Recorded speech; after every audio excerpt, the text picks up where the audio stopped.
avec Evangelo, et Ouais. puis c'est vrai qu'on avait la chance d'avoir des comédiens magnifiques, dont votre reportage a parlé, qui servent un film, à mon avis, qui est à la fois puissamment humain, qui peut être vu par un public très large, et qui en même temps est exigeant. Ah, mais vous savez, ça, ce sentiment, je l'ai très tôt. Dès qu'un livre est fini, il m'échappe dès qu'il est terminé et dès qu'il va vers le lecteur. Alors, l'expérience avec le cinéma est un petit peu différente. C'est surtout le plaisir de recréer autre chose, de recréer C'est une une œuvre nouvelle. une œuvre nouvelle, une œuvre autonome, où on reconnaît un petit peu mon univers et où est complètement... Bienvenidos a la máquina de pensar, cómo andan, cómo pasaron este fin de semana, estos días espectaculares que están haciendo, que están desmitiendo todo lo que nos habían dicho de que iba a haber mucho frío y que se había terminado el calor. En fin, el otoño campa por sus fueros y por suerte es un otoño aparentemente benigno. Por lo menos este fin de semana estuvo espectacular. Tenemos ahí a Jorge Pozzi en controles de emisión, que no quiere ni hablar de fútbol igual que yo, y el flaco Germán en la puesta a punto, que tampoco quiere hablar mucho porque Nacional mucho tampoco le fue bien. Pero bueno, estábamos oyendo al comienzo de esta audición, como decía la gente antes, estábamos escuchando la palabra, la voz del escritor que queremos tratar durante esta semana. Vamos a ver si lo podemos conversar. Es un escritor muy interesante, pero que no es tan conocido, entonces por lo tanto no hemos encontrado mucha gente para hablar de él. Me estoy refiriendo a Philippe Claudel. Es un hombre nacido en 1962, es alguien que destacó como escritor, como novelista, y hace unos 4 o 5 años comenzó se tiró, digamos, a realizar cine. Aparentemente él era un profesor, era alguien de la región de Lorena, esa región francesa que está cerca de Alemania. En sus libros, en sus novelas, aparecen muchos nombres alemanes. Por ejemplo, en Almas Grises aparece todo el tema de la Primera Guerra Mundial. Y bueno, este hombre se lanzó al cine con un éxito similar o quizás mayor al que ya tiene en el panorama literario. Me estoy refiriendo, hizo Hace mucho que pienso que te quiero, es el título en español, y hay otra película en el 2011, esa fue del 2009, y en el 2011 hizo otra película que tiene un lindo título, se llama Silencio de amor. Es una comedia dramática que también vale la pena ver. Las dos películas son redondas. La primera obviamente tuvo muchos premios César, tuvo el premio BAFTA en Inglaterra a la mejor película de lengua no inglesa, y tuvo un premio obviamente a la actuación de su actriz principal, Christine Scott Thomas, una de las mejores actrices británicas en la actualidad. Este hombre, Philippe Claudel, se sabe rodear de buenas actrices. La segunda película, esta que mencioné, Silencio de amor, solamente para aquellos cinéfilos van a acordarse que aparece en un personaje secundario, una mujer ya mayor que está en una casa de salud, aparece Anouk Aimée. Anouk Aimée con la misma elegancia de siempre, con la misma prestancia que tiene, pero ya a más de 80 años, ¿no? Pero espectacular. Y hace un papel que... Silencio de amor trata de las relaciones entre los vivos y los muertos, ¿no? Hasta qué punto los muertos pueden estar, el recuerdo de los muertos puede estar entorpeciendo o encadenando la vida de los vivos. Y Anouk Aimée es alguien que está en una casa de salud y en un momento aparece y no se sabe ya si es un fantasma o no. Es una señora que habla muy bien, con una gran intensidad, como actuó siempre Anouk Aimée, ¿no? Una mirada ensoñadora. Pero bueno, ese es un personaje secundario. Yo supongo que vamos a hablar de esta película a lo largo de la semana. Philippe Claudel, vamos a tratar de conversar con varias personas, con varios especialistas o lectores de su obra. Incluso hoy nos dieron el teléfono de Philippe Claudel, pero no sé si él hablará español, cosa que no creo. Pero bueno, vamos y antes de arrancar, antes de darle la bienvenida al invitado de hoy, quiero decirles que La Máquina de Pensar, ustedes saben que el año pasado, bueno, no tienen por qué saberlo y obviamente no les interesa, pero el año pasado hubo una edición chilena de un libro de nuestra autoría, de Conversaciones con Mario Lebrero, se editó allá en Chile, por una editorial que se llamaba Lolita Editoras, que se llama Lolita Editoras, y que está a cargo de un escritor, un muy buen escritor chileno que se llama Francisco Moat, Pancho Moat. Nosotros lo hemos entrevistado en alguna ocasión. Francisco Moat, si bien ha editado en Random House Mondadori, aquí prácticamente no circula nada, y le planteé a Pancho Moat, ¿qué te parece si nos envías algunos libros para regalar entre los oyentes de La Máquina de Pensar, ya que vamos a cumplir 3 años? Eso era para marzo, estamos en abril. Pero bueno, él mandó los libros y vamos a regalar hoy en la audiencia 3 libros que no circulan en Uruguay. Se trata, uno de ellos, El Empampado Riquelme. Es un libro que ha tenido múltiples ediciones y es la historia, la crónica de Riquelme. Este es un señor que tomó un tren del sur de Chile hacia el norte y nunca llegó. Eso ocurrió en 1950 y bueno, la familia no supo qué pasó y es encontrado en La Pampa su cadáver perfectamente conservado, incluso con ropas y con su cédula de identidad, cédula que figura en la tapa, y lo que hace Francisco Moat es tratar de averiguar qué fue lo que pasó, cómo este hombre se empampó. Se le llama el empampado Riquelme porque es alguien que se bajó en una estación de tren y caminó y quedó desorientado y quedó empampado en el sentido que está perfectamente conservado todo su cuerpo. Bueno, obviamente después se hizo el entierro 50 años más tarde y esa es la crónica de este destino aciago, este destino oscuro.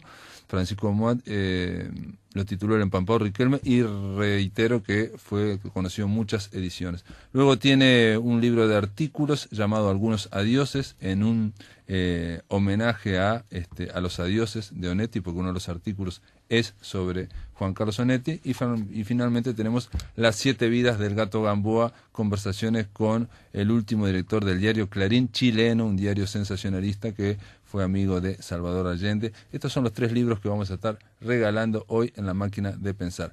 Y ahora sí, ahora le doy la bienvenida a el crítico de cine, crítico de teatro básicamente, y poeta Jorge Arias. ¿Cómo andas, Jorge? Muy bien, ¿tú? Jorge Arias nos arrimó hace poco 2 libros que acabas de sacar, hace unos meses editaste, ¿no? En enero de este año. En enero de este año, ¿no? ¿Los 2 al mismo tiempo? Al mismo tiempo. Uh-huh.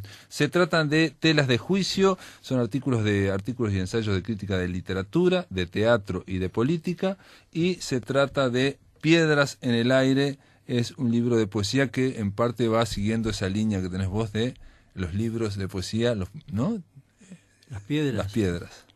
Bueno, el primer libro que escribí de poesía se llamaba Piedras de Toque. Uh-huh. Jugaba con el doble sentido, ¿verdad? Piedras de toque son unos elementos que usan los joyeros para saber cuándo una pieza de metal es oro legítimo y cuándo no. Y también las piedras de toque son los que revelan la calidad de una cosa, ¿verdad? La piedra de toque de una persona es cuando se lo pone a prueba, cuando tiene un cargo de dirección, cuando tiene poder, uh-huh, ¿verdad? Uh-huh. Después se me ocurrió el nombre de Piedras Libres, un poco por el juego de la Sí, piedra, la piedra libre y también por la libertad. Ya Uh-huh. estábamos en la época de la dictadura, y eso se publicó en 1973. Irremediablemente el tercer libro se llamó Piedras de Canto. Las piedras son cantos, ¿verdad? El canto es una piedra, Uh-huh. también es cantar. Piedras Uh-huh. de canto tenía también ese doble sentido, Uh-huh. pero la poesía flota entre 2 sentidos, entre la realidad y el sueño. Entonces, un doble sentido de una misma palabra ya en sí mismo tiene algo de poesía. Uh-huh. Después escribí Piedras de Pie, ya con un sentido un poco más como diría, activo o militante. Entonces era inevitable que hubiera más piedras. Pensé también ponerle algún libro, Meteoros Domésticos. Me pareció que seguir con las piedras era más lógico. Meteoros Domésticos, bueno. En cualquier momento publico mis piedras completas.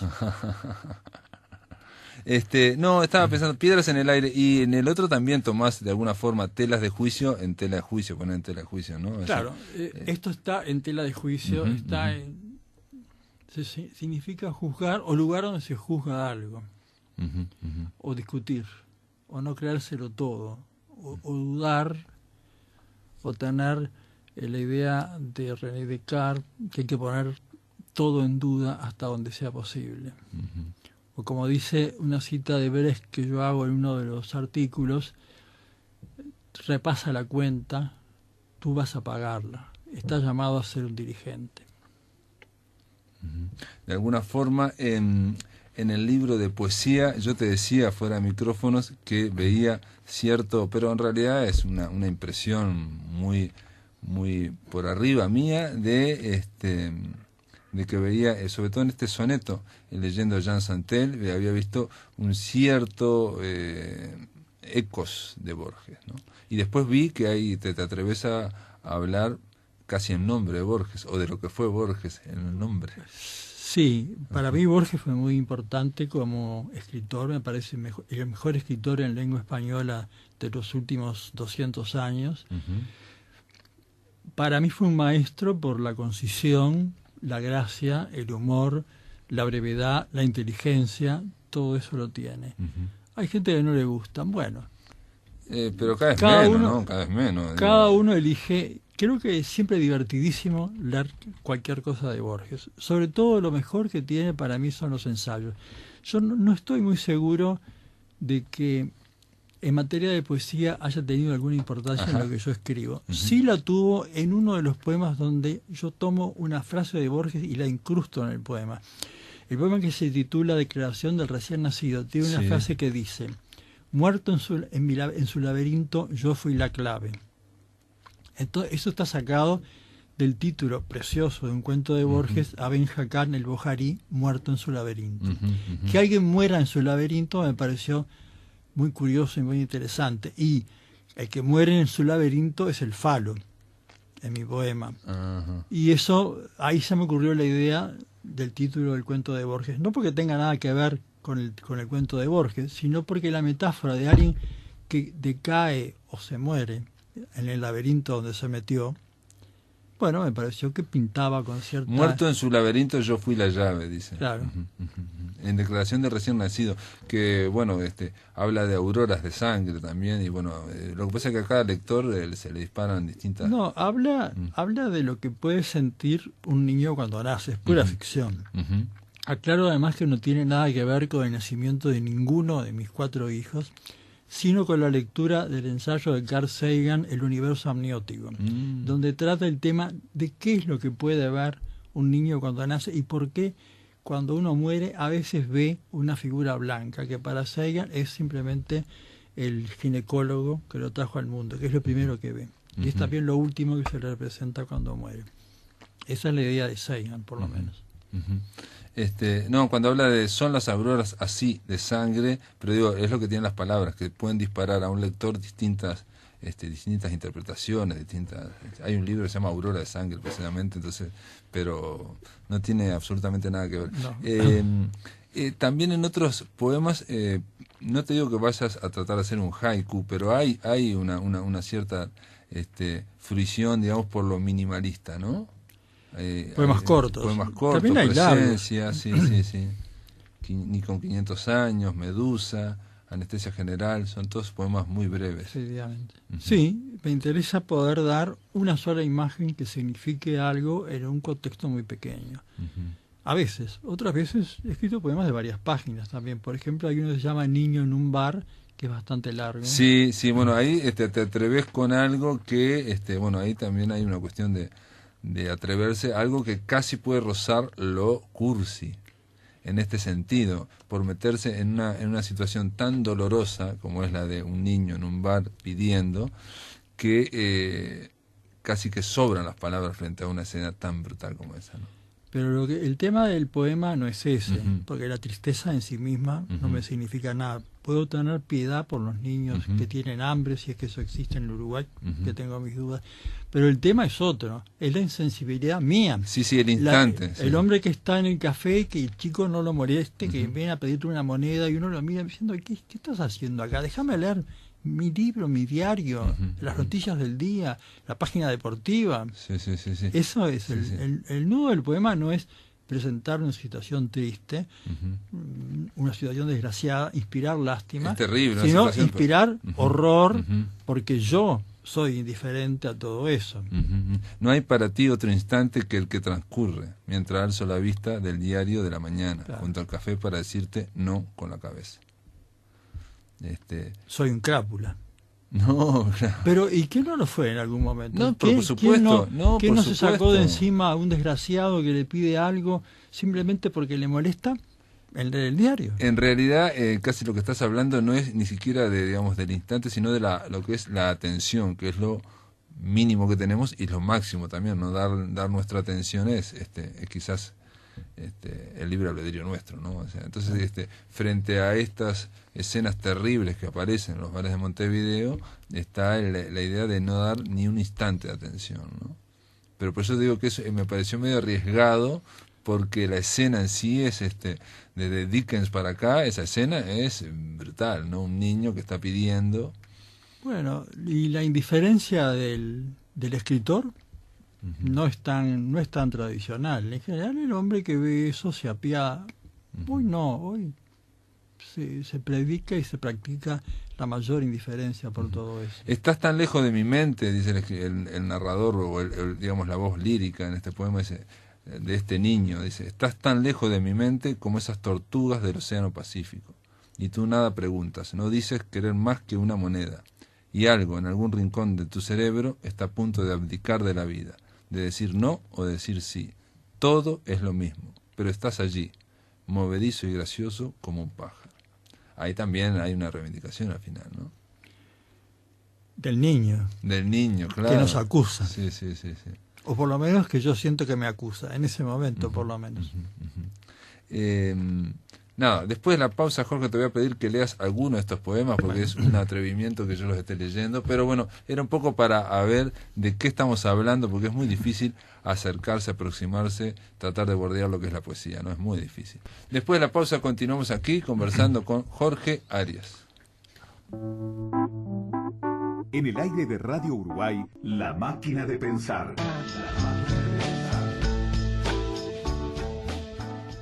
Estamos con Jorge Arias. Le voy a pedir a Jorge, en este segundo bloque, que nos leas algo de tu libro de poemas, Piedras en el Aire. Voy a leer Torres. Hay una torre sobre el mar y digo, esa torre, ¿cuánto pesará? Hay una torre de oro en una nube y digo, esa torre, ¿quién la sostendrá? El reflejo del agua en el cristal del cielo azul y la canción que sube desde una torre negra bajo el mar podrá ser toda la vida que yo tuve. Hay una torre sobre un gran tablero, todos los sueños en la torre están.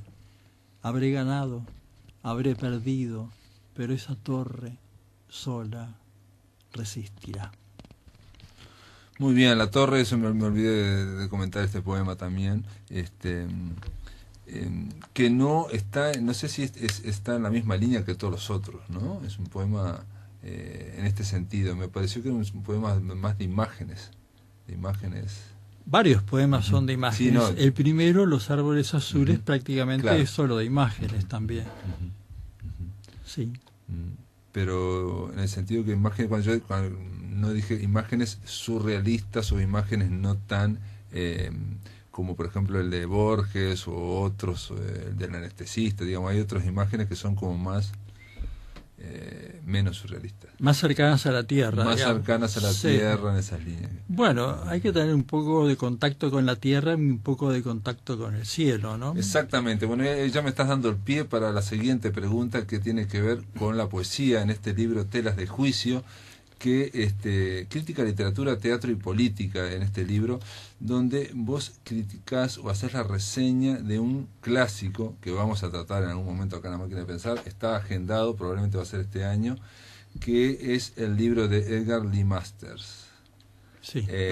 Yo siempre digo la balada de Spoon River, pero es la antología de Spoon River. Cierto. Que incluso me llamó la atención, pones un epígrafe de Swedenborg: aún lo celestial y lo espiritual están también descritos por las ciudades, que de alguna forma es alguien que también escribía sobre ese equilibrio, ese balance entre cielo y tierra, ¿no? Sí, es un autor muy extraño que yo he leído muy poco y que es apasionante. Sí, acá Swedenborg. Sí, le dedicamos una semana acá en la ¿sí? Sí, es rarísimo que alguien hable, pero leímos y logramos contactarnos con un par de especialistas que lo tradujeron, con el traductor, por ejemplo, con Christian Cook. Está en español, Arcano Celeste, y solo leí en la Biblioteca Nacional. Ahora, me pareció interesante la cita porque Masters quiere hacer, a través de la ciudad, una imagen del universo, que es lo que dice Swedenborg, que lo celestial está representado por las ciudades. Bueno, una ciudad, Spoon River, representó al cielo, al infierno y a muchas otras cosas más. Y Edgar Lee Master, vos lo mencionás entre ese pueblo, digo, es un pueblo pero que es a través de las lápidas, o sea, las poesías son las lápidas que se van hablando una a otra, Exacto. peleando o comentando, y hay una en concreto que es la de un óptico, la de un oculista, un óptico, el que hace lentes, que dice que si todos tuviéramos ese lente podríamos ver que en una hoja de un árbol está el universo, e incluso nos veríamos a nosotros mismos mirándonos. Así es. Que eso es una idea también bastante swedenborgiana, me parece, ¿no? Ahora, yo debí haber publicado con ese artículo una selección de poemas de la antología de Spoon River, cosa que ocurrió cuando yo publiqué ese ensayo en la revista Planes y Programas, porque entonces se entiende mejor qué fue lo que quiso hacer el autor y cómo lo hizo. Que tuvo un discípulo acá que nombramos a la entrada, que era Washington Benavides con Tata Vizcacha, que quiso o fue algo paralelo. Sí, él lo dice, él quiso hacer su primer libro, Tata Vizcacha, quiso hacer... La antología de Tacuarembó. De Tacuarembó, exacto. Quiso hacer la antología de Tacuarembó, donde se hablara de todos los personajes del pueblo. Exacto. Y digo por esto porque tenía que ver con tu poemario también, la idea de ese vínculo entre lo que es el cielo y lo que es el infierno, digamos, ¿no? Que están conviviendo. En el libro de Masters hay personajes para todos los gustos. Hay criminales, gente que llega a cometer un crimen y que no son criminales, abogados prevaricadores, médicos, feministas, poetas, varios poetas. Hay que decir un detalle de este libro, pero obviamente de Lee Master vamos a hablar y en profundidad acá en La Máquina de Pensar, pero Lee Master con este libro es el libro más popular de poemas, más vendido en Estados Unidos, más aún que de Walt Whitman, ¿no? Más aún que Esplendor en la Hierba. O sea, estamos hablando de alguien que escribió como 50 o 40 o 50 libros y en uno le pegó, digamos. El resto parece que todo... Prácticamente el primero, que fue la antología de Spoon River. Fue un éxito absolutamente extraordinario. Un bestseller en poesía ya es bastante extraño, y lo fue. Sí. Y después escribió una segunda parte de Spoon River, pero ya no fue como la primera. La primera es larguísima, son alrededor de 220 poemas. Es raro que tenga éxito popular. De hecho, en las críticas que vos introducís en este ensayo sobre Lee Master, alguien dice, ahora no recuerdo quién, dice que el objeto de Lee Master en este poemario no es poético, sino que es prosaico, ¿no? O sea, como que quiere buscar el cielo en la tierra, quiere buscar algo más concreto, pero no importa, digo, es decir, son algo que de alguna forma se quiere explicar por qué tuvo tanto éxito. Tuvo tanto éxito porque mostró muy rápida y muy cruda y violentamente cómo era realmente la vida en un pueblo pequeño de Estados Unidos, presumiblemente en Illinois, en el centro de Estados Unidos. Porque todo el mundo logró reconocerse en uno u otro personaje. Estaban el ferrocarril Q, que es el que explota a todo el mundo, la compañía de aguas corrientes que hace lo mismo, el banquero que quiebra, el hijo que hace negocios en Nueva York y hace quebrar al padre, que también es un sinvergüenza, los periodistas que por dinero ocultan la caída del banco hasta el último momento. Es decir, es algo que cualquiera que lo lea aún hoy puede ser el retrato del mundo que estamos viviendo en muchas cosas. Las ilusiones que se hacen algunos, la vanidad de otros, el heroísmo de otros. Vos llegás a decir que es un libro, estamos hablando de un libro de poemas tan violento, tan radicalmente guerrero, que solo se puede comparar con la Ilíada. Hay una cantidad de muertos y de asesinatos y de crímenes y de toda clase de delitos. El autor era abogado y sabía que lo que trataba. Inclusive él fue socio de Clarence Darrow, que fue el que defendió a Leopold Dillet. Los que mataron medio porque sí a un muchacho que se hizo una película, que los descubren por los lentes que quedan en el lugar. No sé. Ahora, El libro causó un impacto muy grande porque hablaba en voz alta de muchas cosas que no todo el mundo las decía. Inspiró un libro todavía mejor que está inspirado en él, que es Waynesburg, Ohio, de Sherwood Anderson, que para mí es una de las cumbres de la literatura, que tiene el mismo sistema de entrelazar historias. Pero Sherwood Anderson era narrador. Sherwood Anderson, sí, era prosa eso. Es un libro de cuentos que se entrelazan unos, pero la idea es la misma. Varias historias que se unen unas con otras y que al final delinean la vida en un pueblo y una serie de introspecciones y de visiones muy, muy originales y muy agudas, que además fue el gran maestro de Faulkner, Anderson. Sí. Es poco conocido. Yo he hecho la mayor propaganda que puedo de Sherwood Anderson, me parece admirable. Pero es un gran narrador que se dice que Faulkner, bueno, y otros más, ¿no? Hemingway. Lo tomaron como maestro y después como que lo borraron, digamos, ¿no? No, se borró porque los discípulos tuvieron más fama o mejor prensa, porque además murió prematuramente Anderson, en un momento muy interesante para nosotros, porque viajaba a Sudamérica para conocer pueblos pequeños de Sudamérica. ¿Por qué quería hacerlo? Nunca lo podré adivinar, pero venía a conocernos a nosotros. Otra de los artículos, no podemos hablar de todo, porque hay muchos artículos aquí en esta tela de juicio, de este libro que son 200 y pico de páginas, muy apretadas, páginas muy apretadas. Hay uno me sorprendió sobre Carlos Castaneda. Carlos Castaneda, aquel que escribió aquellos bestsellers en la década del 60 que vendieron entre 4 millones de ejemplares sobre las andanzas de Don Juan, ¿no?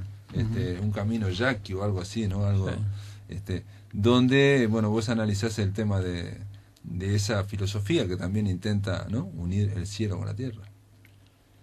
Sí, pero yo creo que hay una enorme diferencia entre Masters, por más que sea prosaico y hasta un poco pedestre a veces, y Castaneda, que es un comerciante sin escrúpulos. Lo único que quiso fue ganar dinero inventando un indio yaqui que nunca existió y traficando con todas esas nebulosas esotéricas o pseudoesotéricas que es el libro. Para mí es... En los 60 de alguna forma él sintetizó algo que también que se quería, digamos, o que estaba en el ambiente, que era esa especie de fusión de distintas tradiciones, ¿no? Tradiciones orientales, tradiciones occidentales, en cuanto a esas a formas de ver, ¿no? Bueno, ese es uno de los fenómenos más interesantes del mundo moderno. Con la caída de las antiguas religiones aparecieron una cantidad de pseudo religiones, la teosofía, el espiritismo, Castaneda, los libros de Connie Méndez, hay de todo. Cada tanto aparece un pai de santo que tiene la verdad en la mano y cobra por eso. Lo tenemos acá, no es de los años 60, es de hoy. Y Castaneda creo que sigue vendiendo sus libros y sigue siendo multimillonario. Y va a aparecer más gente que van a lo que decía el Nuevo Testamento, aparecerán nuevos profetas que engañarán a muchos. Con lo que ya ha aparecido en materia de pseudo religión ya tenemos bastante y van a seguir apareciendo, porque hay una especie de ansia de absoluto que ninguna ideología logra colmar. De ahí el éxito que en su momento tuvo el nazismo, que era una alternativa al hedonismo de la civilización actual. ¿A dónde nos conduce esta civilización actual que no tiene ningún tipo de ideal sino consumir y el placer?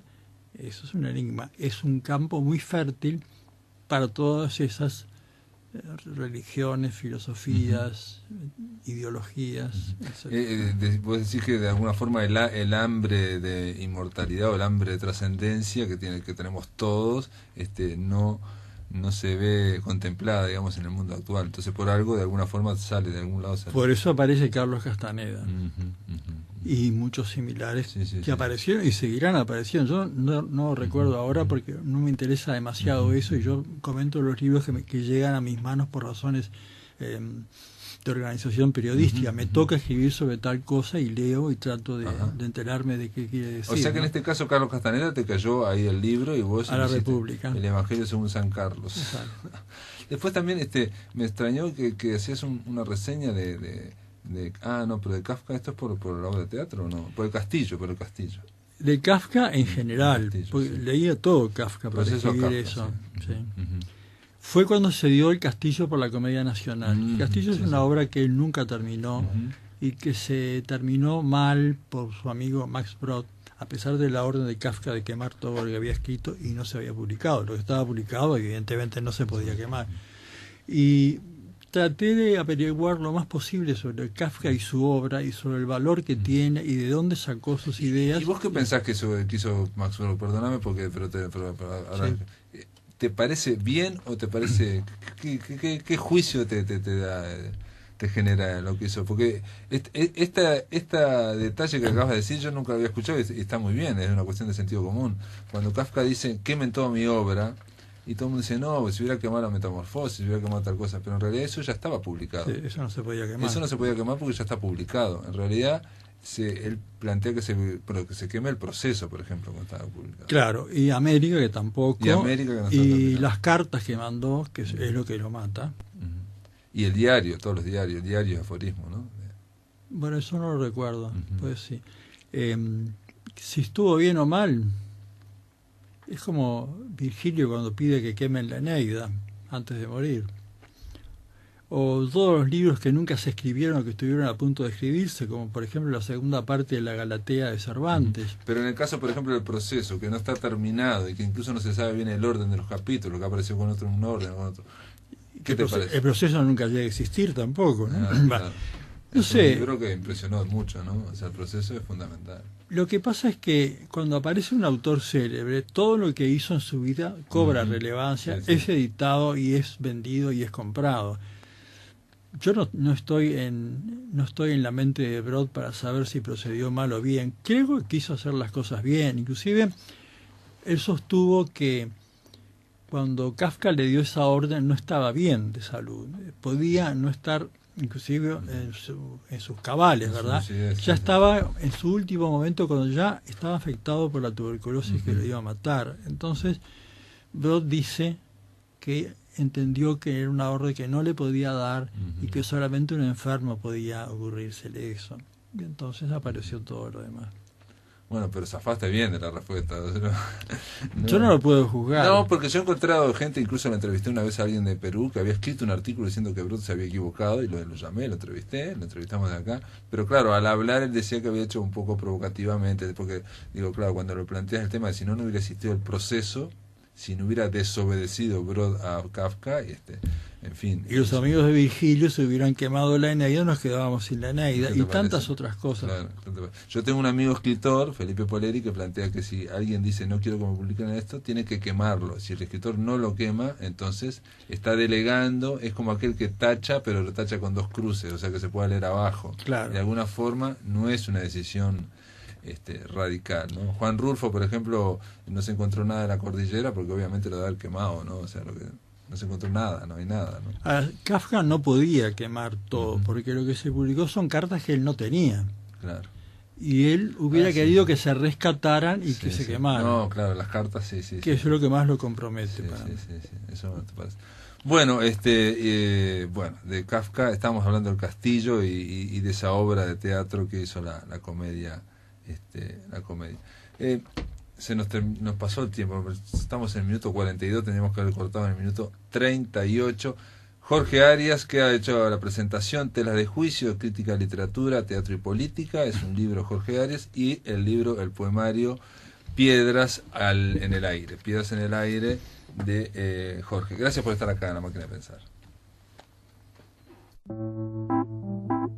En el aire de Radio Uruguay, La Máquina de Pensar. Continuamos, amigos, aquí en La Máquina de Pensar. Ustedes saben, bueno, que estamos regalando 3 libros: Las 7 vidas del gato Gamboa, Algunos adioses y El empampado Riquelme, de Francisco Moats. Es un escritor chileno, son libros chilenos que no circulan aquí en Uruguay. Y yo les puedo decir, Las 7 vidas del gato Gamboa es muy, pero muy gracioso. Se trata del periodismo sensacionalista en Chile en los años 70, por un amigo Salvador Allende, Algunos adioses, artículos en torno a Onetti y a otros escritores interesantes, y El empampado Riquelme, una crónica. Ahora, quiero decirles que mañana 23 de abril, ¿no?, va a ocurrir algo, que se van a vender libros sin, ¿cómo es? Sin dinero, ¿cómo es esto? Gabriela Rosselló. ¿Cómo estás? ¿Cómo andás? Muy bien, acá poniendo precios a libros para mañana poder venderlos sin dinero. Se trata de una iniciativa que es 1010 maneras de comprar un libro sin dinero. Exactamente. ¿Para qué es esto? ¿De dónde viene? ¿Cómo se entiende? Te cuento, es una acción que surgió en España, en la agencia Carlitos y Patricia, una agencia de Barcelona, hace 3 años. En Montevideo la estamos replicando, este es el 2.º año, y la idea es poder mostrar que las cosas no son gratis, pero que se puede comprar y vender sin dinero.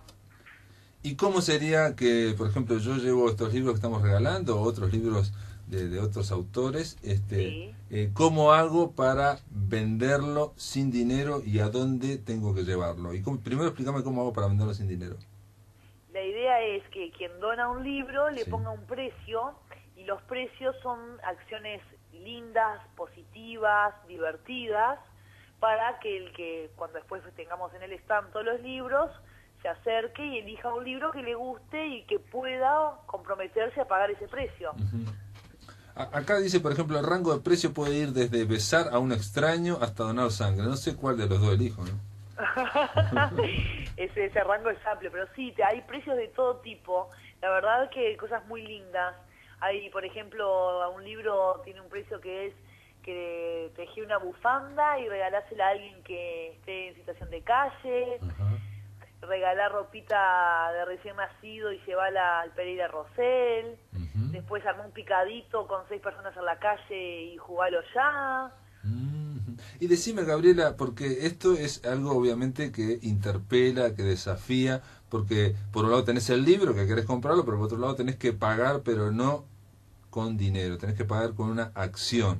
Sí. Ustedes ya lo hicieron el año pasado. Ustedes, cuando me refiero a ustedes, es Vaca Boutique Creativa, Sí. que es un negocio que está ahí al lado de la Plaza Comensoro, allá en Positos. En realidad la agencia está en Positos. Nosotros vamos a estar mañana a partir de las 9 de la mañana hasta las 3 de la tarde con un stand en la Plaza Matriz. O sea que esto, ¿y el año pasado también lo hicieron en la Plaza Matriz? Sí. ¿Y cómo fue? ¿Cómo fue la experiencia? Yo me imagino que, como toda experiencia, la gente es algo chocante, algo, pero aparte que llama también, ¿no? Fue muy linda experiencia, la verdad. La gente participó, así, muchísima gente participó, y lo lindo era ver cómo la gente, el compromiso de las personas frente a la elección del libro, y se toman muy en serio, bueno, a ver, ¿qué precio tiene este libro? No, esto yo no lo voy a poder hacer, así que este en el libro no lo llevo, esto sí, me siento que sí lo voy a poder hacer. Muchas personas, los precios son en el momento, y son acciones como generalmente divertidas y está bueno, y cuando son acciones que después hay que hacerlas en la casa o lo que sea, la gente se compromete realmente y nos manda el comprobante, nos manda algo que nos comprueba que hizo su acción. Pero te manda un comprobante o algo, Sí, de alguna forma. por ejemplo, había precios de libros que dicen invitar a un amigo a un teatro, invitar a alguien al cine, y nos mandaron muchas fotos de acá estoy Claro. con mi amigo que invité al cine. Claro. Es Sí. digo, obviamente que ahora con todas las redes sociales y todas las posibilidades de comunicación, en realidad lo que ustedes están haciendo es comprometiendo a la persona a que haga algo, y esa persona hay un compromiso moral, si se quiere, pero en realidad estos compromisos son muy fuertes, ¿no? Porque la gente se lleva el libro, pero después hace la cosa. Totalmente, sí, es un compromiso fuerte, y lo lindo es que es una acción por el Día Internacional del Libro, valorando lo que es el libro como un elemento tangible, y lo más lindo todavía es que son libros que ya vienen con historia, no son libros nuevos, son libros que ya estuvieron en un hogar, en una biblioteca, que ya alguien los leyó, alguien les dejó una marca, hay algo adentro, a veces nos encontramos con cosas adentro de los libros. Ese es muy lindo, uno va a comprar un libro sin dinero con un libro que ya viene con historia. O sea que, Gabriela, si los amigos que nos están escuchando quieren, por un lado, ir a comprar mañana sin dinero, tienen que ir a Plaza Matriz, hay un stand entre las 9 y las 3 de la tarde. Y si esos amigos que también quieren ir a comprar, quieren ir a llevar libros, también tienen que ir ahí y te lo entregan. Exactamente. Pero te lo entregan, digo, le vas a preguntar cuál es el precio que ellos le ponen. Ustedes no ponen. Tenemos etiquetas para que le pongan el precio que ellos deseen. Vos no le ponés, digamos, ustedes no le ponen nada. No, nosotros no le ponemos, igual tenemos precios de sugerencia por si a alguien no se le ocurre y lo podemos ayudar y guiar, obviamente. ¿Y qué por ejemplo, qué me puede sugerir a mí si yo voy mañana con un libro? Y yo que sé, puede ser desde bailar un tango con un desconocido, Está regalar un bravo disco de bailar tango. música, Está regalar bravo. un disco de música que te guste mucho, Sí, sí. invitar a un extraño. Invita a un café ahí al Café Brasilero, por ejemplo, que me queda cerca. Che, y Gabriela, y ustedes están organizando esto, que es un movimiento, como vos dijiste, que comenzó en España. Acá me dice la información que ustedes ya lo hicieron el año pasado, en el 2012 en Sí. Montevideo, y este año va a hacerse en ciudades como Buenos Aires, Budapest, Ámsterdam y Madrid. Exactamente. Y- Año a año está creciendo 10 maneras de comprar un libro sin dinero y se están haciendo en más lugares, en más ciudades se están uniendo a esta iniciativa. Montevideo fue la primera ciudad que se unió. El primer año se hizo solo en Barcelona y el segundo año se unió Montevideo, Barcelona, Montevideo y también se hizo en Argentina. Y este año ya se han sumado muchísimas más ciudades. ¿Y ustedes cómo llegaron en conocimiento? ¿A través de internet? ¿Cómo fue? A través de un vínculo con Carlitos y Patricia, con la agencia que Ajá. ideó la acción. A mí me hace acordar, te lo digo así, te lo comento, me hace acordar mucho a una iniciativa que también creo que había surgido en España, creo que había sido en España, capaz que no fue en España, de dejar libros abandonados en un parque, Ajá, sí. en un banco, dejar en algún lado. Eso se hace acá en Montevideo Exacto, también. después llegó, o sea, yo lo leí Sí. y después, años después llegó a Montevideo y se hace, digamos. Estamos hablando de cosas que en un principio pueden parecer un poco, no sé, que no encajan bien en el esquema que tenemos, pero después se hacen tradición. Totalmente, y son acciones lindas. Compartir un libro es algo muy lindo. Ujú. Poder llevarse un libro con historia y un libro que nos guste, que nos va a brindar muchas sensaciones, es lindo. No, y hay otra cosa que me parece, yo que estamos acá en el tema de los libros, en la máquina de pensar, que me parece muy, pero muy acertada, que es que para hablar del libro, para promocionar el libro, pareciera a veces que siempre se está cayendo en las mismas cosas, en una donación, en hacer una lectura pública, o sea, siempre se está pegando en el mismo clavo con el mismo martillo. Esto de alguna forma es romper ese círculo en una feria, en la feria que tal cosa, en fin, esto me parece algo novedoso. Y una pregunta que tengo, Gabriela. Lo es, totalmente coincidimos. Es novedoso y me parece una gran iniciativa. Y ustedes son una boutique creativa. ¿Qué significa Vaca Boutique Creativa? Vaca Boutique Creativa es, trabajamos para clientes, hacemos comunicación publicitaria, dependiendo de las necesidades que tenga el cliente, bueno, nosotros trabajamos. Publicidad, básicamente. Básicamente son creativos de publicidad, correcto. Exactamente. Y de eso está, digamos, de ahí aparece el vínculo con esta gente en Madrid que también Sí. son creativos publicitarios. Exacto. Increíblemente del mundo de la publicidad surgen estas iniciativas. Otra iniciativa que surgió hace tiempo en Madrid, y yo estuve hablando con la gente de la fábrica en su momento, fue la de hacer la noche de los museos en un momento. Sí. Abrir museos de noche parecía una cuestión, y es bien, digamos, es un golpe publicitario, y tuvo un éxito que también, otra Se cosa que replicó también, es verdad, se replicó en el mundo, hoy en día se hacen la noche de los museos en todo el mundo, es verdad. Y decime, Gabriela, ustedes obviamente lo impulsan, lo generaron ustedes aquí en Montevideo, ¿se han puesto en contacto con lo que es el mundo del libro o lo hacen solamente por lo de ustedes? ¿O lo hacen, perdón, no te entendí? Y por iniciativa propia, me refiero a que me pregunto si, por ejemplo, aquí hay entidades, estoy pensando ahora en la Casa de los Escritores del Uruguay, estoy pensando en la Biblioteca No, Nacional. solo fue a través de, lo hicimos solo, lo que hicimos fue, generamos un evento en Facebook y a través de Facebook empezamos a pedir a la gente que se haga donante de libros y ese fue por donde más cayeron libros y después obviamente todos amigos, conocidos, Claro. hay un equipo de colaboradores grandes que está trabajando, ahí vamos a hacer 15 personas más o menos trabajando, así que 15 personas. sí, porque hay un equipo, este año Montevideo se generó un lindo desafío de generar un audiovisual, así que ya más o menos de pique van a haber 5 o 6 personas trabajando en eso, que queremos generar un documental sobre el libro, entre este proceso de 10 maneras de comprar un libro sin dinero. Desde una persona que está en su casa y va a donar el libro hasta ese libro es comprado y va a otro hogar. Tenemos un lindo desafío. Seguir el camino de un libro, está bien. Y decime, ¿y qué receptividad tuvieron en Facebook o en las redes sociales para, digo, la gente te lleva libros ahí a... Sí, totalmente. Sí, es como todo, ¿viste? Y cuando son cosas lindas que gustan, la gente se compromete. Y sí, nos han donado muchos libros, sí, la verdad que sí. Mirá, re bien, tenemos unos cuantos libros. Yo no sé a esta altura hoy cuántos vamos. Y sabemos que mañana van a haber personas que van a estar leyendo más libros todavía. Bueno, muy bien, entonces está hecho el planteo. Nosotros acá en La Máquina de Pensar ya lo pusimos también en nuestra gacetilla, están en el blog de La Máquina, y desde acá, desde la radio, le estamos diciendo a toda la gente que todo el mundo tiene un libro en su casa que ya lo ha leído, que le gusta, pero que ya lo ha leído, o que tiene 2 copias, en fin. Y que este es un momento, una oportunidad linda de acercarse a la Plaza Matriz, ver todo ese movimiento que va a haber y saber que un detalle importante, Gabriela, también, cuando uno da un libro en esta iniciativa, en iniciativas como esta, sabe que el que lo compra o que lo adquiere, aunque no pague dinero, va a tener que pagar con otra cosa, lo va a leer, se va a interesar por él. Nadie agarra un libro que no le interese. Totalmente de acuerdo, es así, sí. Sí, es muy interesante y la gente realmente se compromete a pagar ese precio que se le ha puesto y se lo lleva con mucho amor y con ganas de disfrutar ese libro. Bueno, mañana está hecha la convocatoria en Plaza Matriz a las 9 de la mañana, de 9 a 15 se pueden acercar con un libro o con varios libros a esta iniciativa 10 maneras de comprar un libro sin dinero. Gabriela Rosselló, te mando un abrazo y felicitaciones y adelante de acá. Bueno, muchísimas gracias por el apoyo.